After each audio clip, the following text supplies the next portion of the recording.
Hi guys, I hope you all had a good Christmas and welcome back. We talked about this overview for a little while now that we were going to do with this system to try and help people understand how we've gone about making it, so that someone could perhaps, it might help them. Obviously there's a lot of work to do yourselves. You've got to find the right size wiring for your needs. So on our roof we've got 16 LG panels for our larger MPPT, which is our big solar array on the roof, and we've got 4 solar panels for our small MPPT, and so altogether we've got 20 panels, but we split it like that so that we didn't go over on a cold day, a cold sunny day. If all the conditions are right, there was that possibility of going over with just the one MPPT.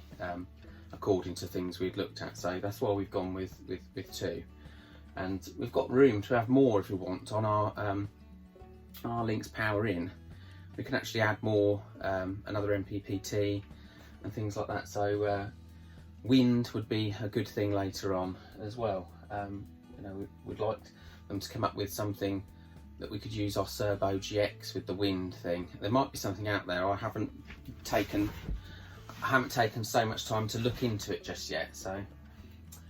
So on our roof, our panels are in series parallel, and they come in and onto string fuses, which are in here, and we've got 15 amp fuses in there, and that's the positives and the negatives.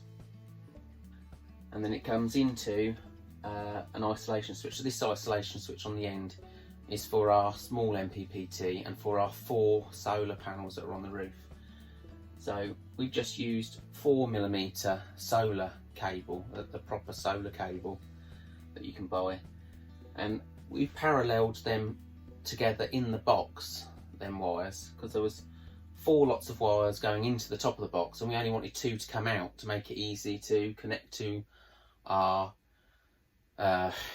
lightning protection and then to our MPPT.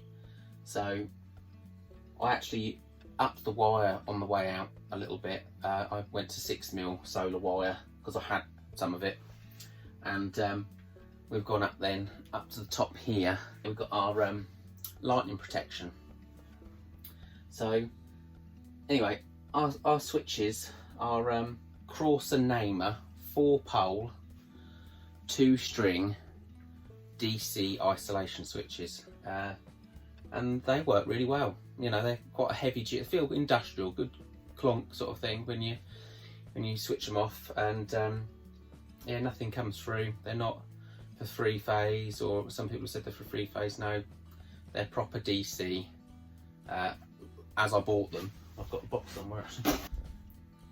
I don't know if you can pick that up on there. It's a 2-string 2+2 pole, says on there, solar PV DC disconnector, and I'm happy with them. They've been really good, and they were ever so easy to fit. And there's loads of ways of doing that. There's loads of ways. I've had people say, "Why didn't you do this? Why didn't you do that?" I did it this way, and that was what was there. That was what a big company was selling at the time. I didn't trying to look around for all the best bits. With Victron, I feel I've got all the best bits. With all the other little bits, maybe I could have done better. I think America, there's a lot of really good stuff out there. But that's what I could get hold of, and they work, so I'm pleased. So yeah, so there's actually the disconnect, which is really helpful when you want to do any work on anything, to be able to disconnect that. So for our small one, like I said, it goes to our surge protection, and it's basically surge protection. It was for lightning. It was lightning protection, I should say. SPD, I think they call it. Surge protection device stands for. And I've got a 63 amp one up there, and if it's lightning, I would think it would switch that off, because lightning's got so much voltage and amps in it. I mean, for that one it could be a slightly smaller, because this thing only takes in up to 35 amps, 150 volts. so it could be a bit nearer that value, but it'll do me. I think I've done my best. That's earthed. The MPP itself is earthed. Everything's earthed. Feeds into the top. Feeds into this one first, into the surge protection device, and then it jumps across to the breaker, DC breaker. So if you get a shot of amps from lightning that goes above that, that's going to flick off, and then it will send it straight down to earth. And I've got a block here where all the earths go, and it goes to a separate rod outside in the ground 6 meters away from the other earth rod for all the other earthed things. And that's what some people were recommending, so that's what I've done.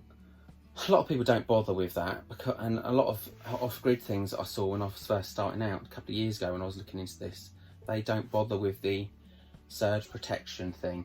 And which is fine, because I've got a metal roof.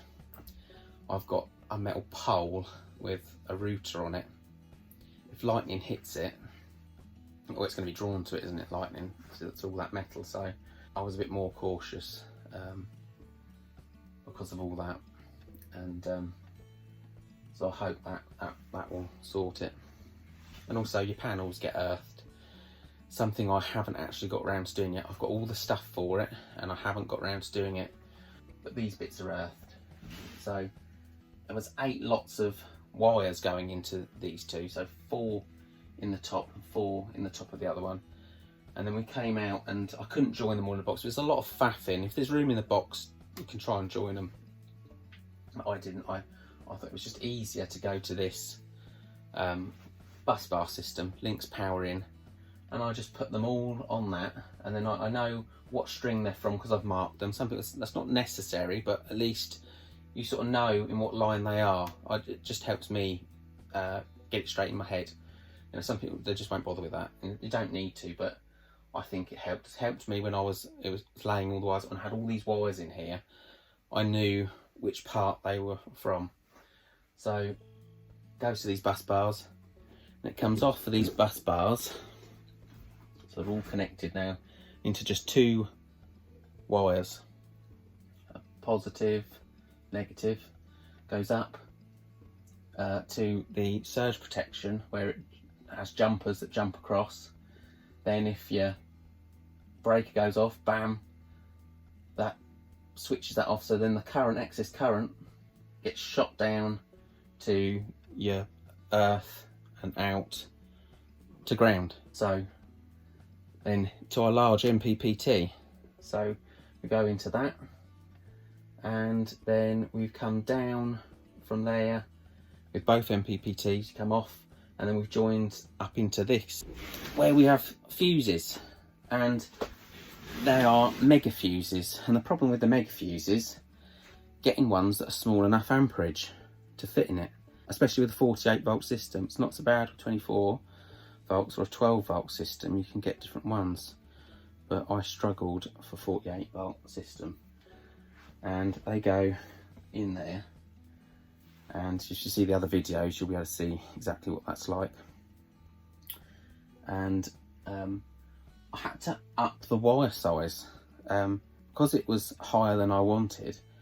I had to use the largest wire on the small MPPT that it would fit in, and it's not perfect because you want to be near. Say when I've done the batteries, our batteries chuck out 37 amps, 37 amps each. I've got 2 connected, so I went, just to give a bit of cover, an 80 amp fuse in there. So you're just a little bit high. You don't want the fuse blowing for no reason. So, you know, just going that little bit higher. You want to be a little bit higher, but not a lot higher. Some people have converted their power ins to take MIDI fuses and things like that. I've learned online. But it's a lot of faffing. It's a lot of modifying. And, you know, if you buy a unit, having to mess around like that to make it work, you know, when you should be able to try and get a fuse that should do it.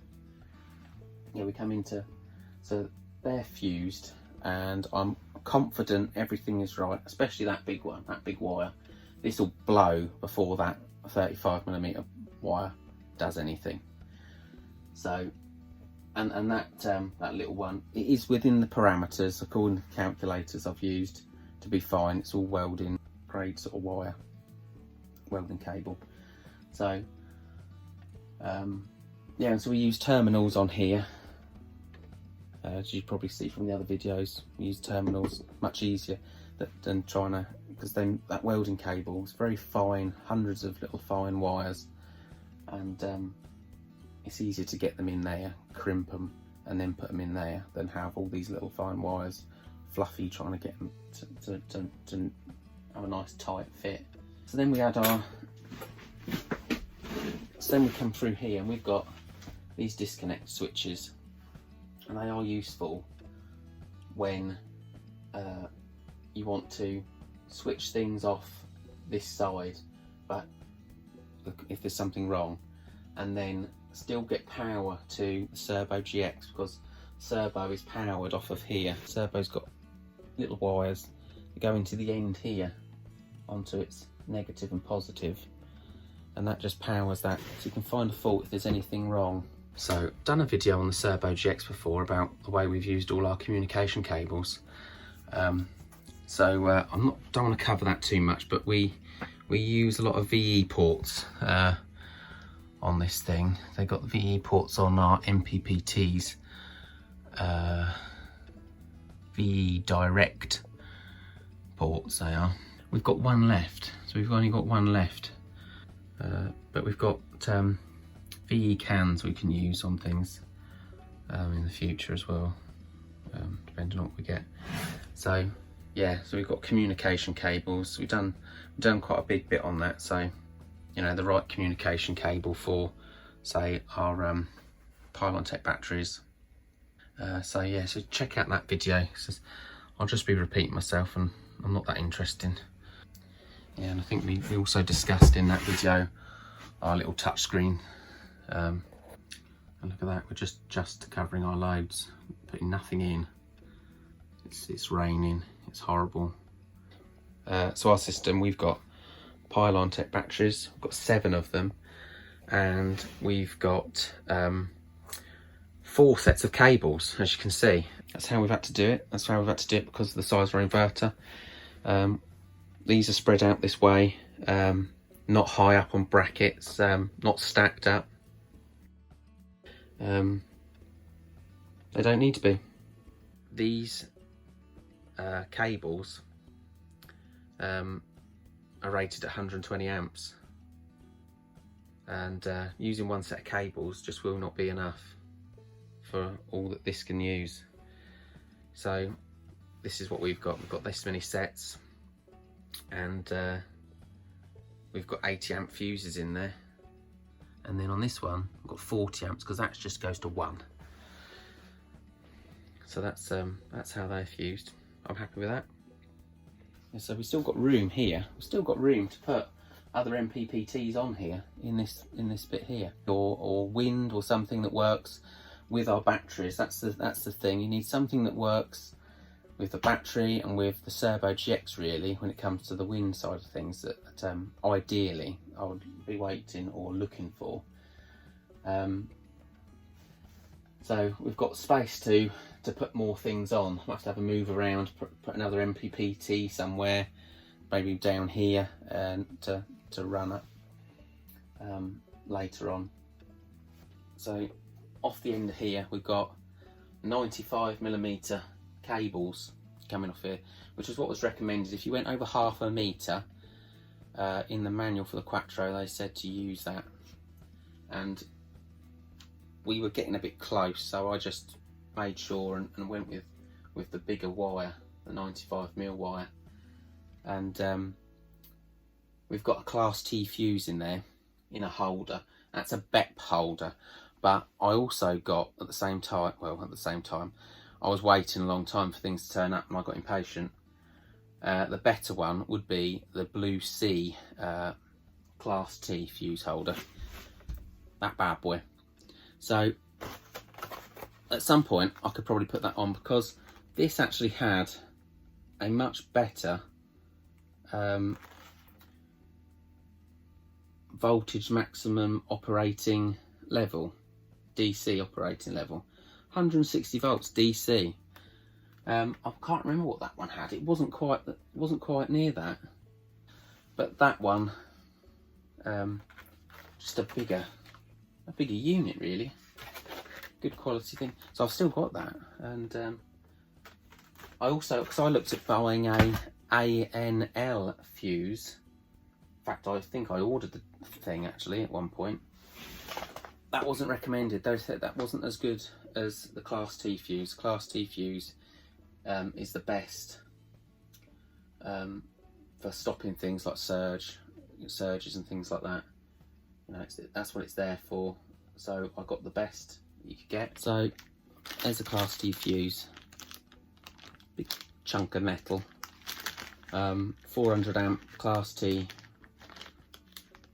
fuse, proper, not a little thin thing like a mega fuse or an ANL fuse, which I did order at one point. Look at the difference, a little bit of wire.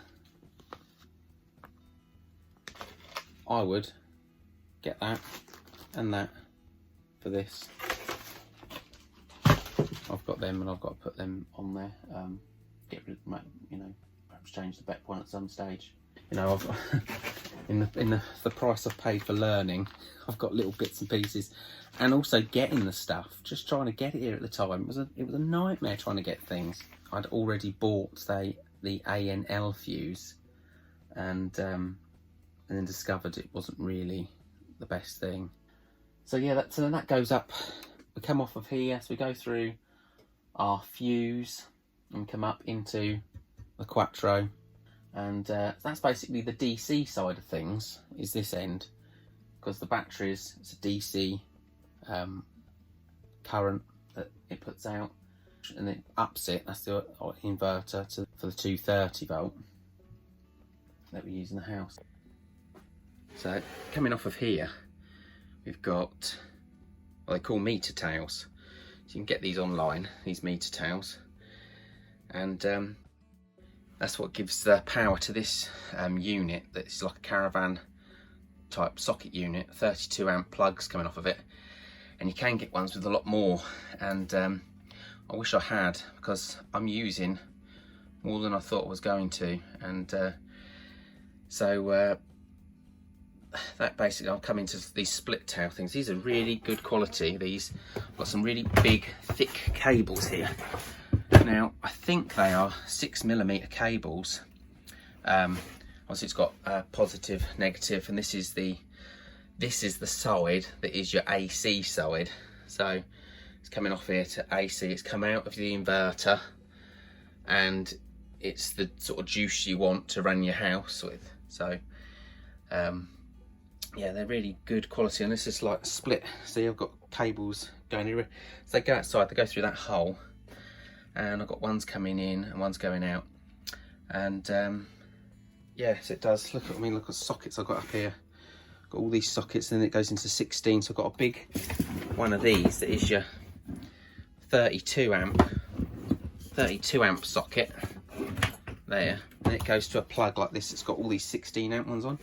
But this stuff, I think, what's it called?